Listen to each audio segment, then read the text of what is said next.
welcome to Zeke's Garage. Hey, today we're gonna mix it up a little bit and I'm gonna work on a Ford.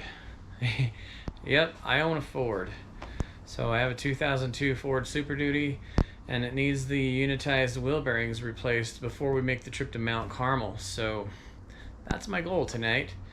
Well, at least one of them tonight and the next one tomorrow. So we're gonna get hammering on that and I'll take you along for the journey here. Okay, first order of business is to get it jacked up, get the tire off the ground, and then we got to get to work on getting this wheel off.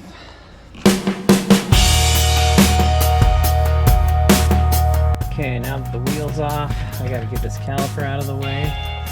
So if you just undo these mounting bolts, there's one here and one down below.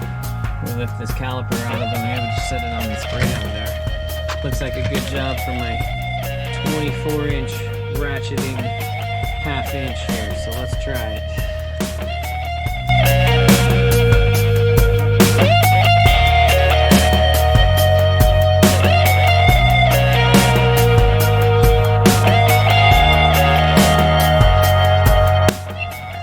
Alright, caliper's out of the way, just setting over there on the leaf spring. Now we just bump on the rotor here, pull it off, and then it's pull the locking hub, so there's some snap ring there, and then there's some of those internal snap rings inside there.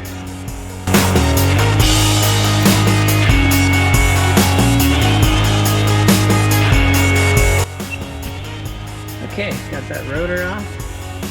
Just some hammer work. And then the big snap ring and the locking hub come out. So now I've got to get the snap ring inside here and the washers there. And then I can start working on the back. I can undo the ABS line all the way up to where it plugs in behind the fender there where it's zip tied, it looks like. See that? And then, yeah, get to work on the back side. Alright, coming in with an update. I pulled the steering tie rod out of the knuckle. I got the spindle nuts, the snap ring out of there, and I pulled the ABS line clear out from where it was snaked around up there. So now we can get behind here and get working on the, and that must be inside the knuckle. Yep.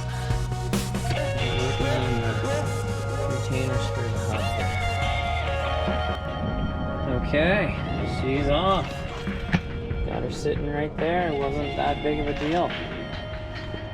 The nuts in the back. Man, you do have to do this. I wondered about undoing that, but you do. It's almost mandatory to get enough throw to get in there to get the nuts back behind and get those guys off that are scattered over here. Alright, so we got the new one. This was an Amazon purchase from Detroit Axle. And they had killer reviews. So here we go. I'm gonna get the studs in them and we'll get it mounted. Trying not to be a terrible YouTuber here.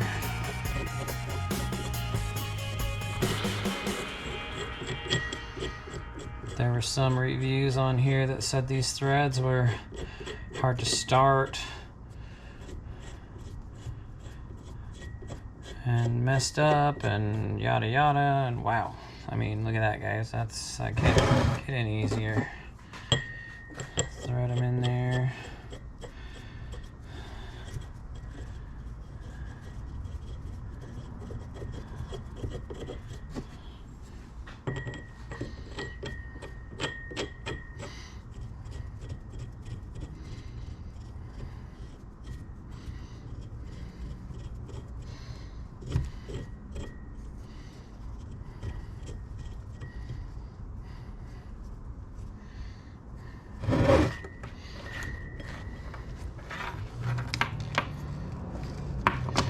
Okay, now we're gonna double nut these and tighten them in. Okay, bringing you back in for an update. Studs are installed. I decided to put red Loctite on them. I packed the inner wheel bearing with wheel bearing grease and then lubed my O-ring all the way around, as well as lubed the side on the truck too. So this guy's ready to install.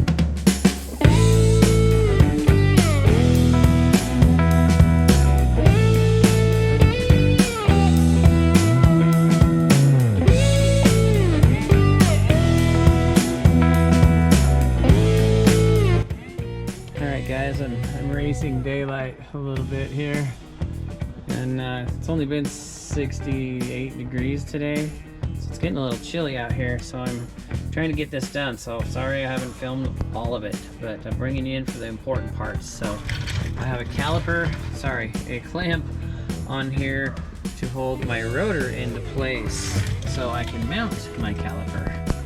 So with that guy, I'll be able to put that spacer back in here and get my bolt started without fighting it, you know, too much.